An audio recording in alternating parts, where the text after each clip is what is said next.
But I have a really cool story, and I'm very excited about this one, Jason. You're going to love it. A cannabis company manager in Michigan is being called both a hero and a criminal after a bold move to support his unpaid employees. Daryl DJ Howley, the general manager of 305 Farms, a large marijuana growing operation in western Michigan, took a drastic step when paychecks stopped coming and workers were struggling to cover rent, food, and basic bills. Without company approval, Howley sold 665 pounds of recently harvested cannabis on October 18th, raising $269,000 in cash to pay his team their back wages.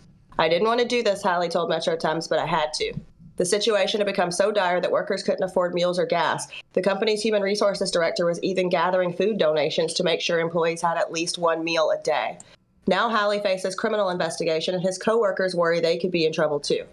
Jan Verler, the co-founder and interim CEO of 305 Farms, temporarily shut down the company and wants law enforcement to press charges.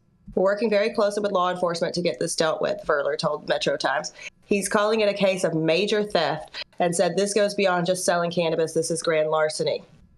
Employees report, however, that conditions at 305 Farms were intolerable. Tracy Morris, who had been a longtime employee and cancer survivor, says she stayed for health insurance that frequently lapsed. She says her car was repossessed, her credit score plummeted, and she's owed over $30,000.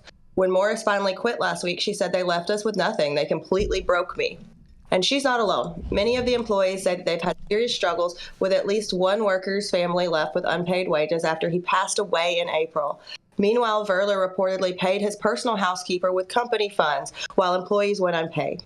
In a lawsuit filed earlier this year, 14 employees accused 305 Farms of owing them thousands of dollars. The company's defense, Verler blamed a catastrophic harvest failure. But workers say that since then, they've had no consistent pay and faced ongoing hardships, even as Verler promised things would get better. As for Howley, he maintains he acted within his authority as general manager, saying he followed state-required procedures for the sale and documented everything. To him and to his employees, this wasn't theft, it was survival. Jacqueline Morgan, a former security worker at the company, says he's our Robin Hood. He really is. Now 305 Farms is under investigation by the Van Buren County Sheriff's Office, and employees are hoping for justice. As it stands, Daryl Howley's actions have sparked a major debate. Was he simply a thief or a modern-day Robin Hood? I love this guy. I applaud him.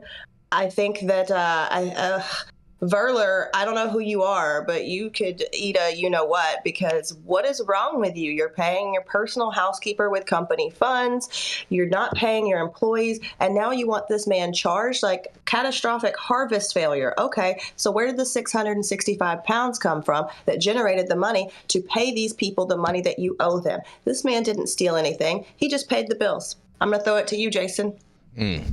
Man, I mean, he paid his housekeeper with funds from the business. I mean, this guy sounds kind of similar to like Adam Bierman to me. Adam Bierman. Yeah, Adam Bierman was paying everybody with all of MedMen's money.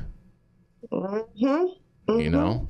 And I just think that, like, dude, the woman who had cancer, whose health insurance is lapsing, the only reason that she stayed at that job, owing someone $30,000. Last time I checked, that's a shitty employer. Yeah, right. Yeah, that is terrible. I totally agree with you on that. That's $30,000 is a decent chunk of change to be owed by an employer too. Yeah, some people only make $30,000 in a year. That's a lot of money. When's the last time they got paid? Exactly, man. I think DJ's awesome. DJ, you're a hero, dude, and you should definitely not be investigated for theft. This guy is not a thief, and the fact that Verler is trying to, I don't think that there's a court in this world that will hear this case. What state is this in, Jenny Beth? Michigan. In Michigan. Oh man, no wonder it's so traptastic of a story. It's not even traptastic. He sold it through the legal track and trace system. He followed all the state procedures. He just sold the product. Like, it was just harvested. So how are you going to shut the company down? Yet you just had almost a 700-pound harvest. Well, because he embezzled all the money. He embezzled all the money from it. Yes, I understand. Very good, Jason. Yeah. He's an embezzler. He's an embezzler. He's something. The dickhead's what he is. He is an embezzler. And I don't know if we're going to get Matthew St. Germain back in, but Jenny Beth, this may be, the rest of the show may be JB squared. Yeah. I figured you may enjoy that, but man, Give the people what they want. JB squared. Yes. Well, on that, we're gonna roll into our next commercial, and we're gonna be right back.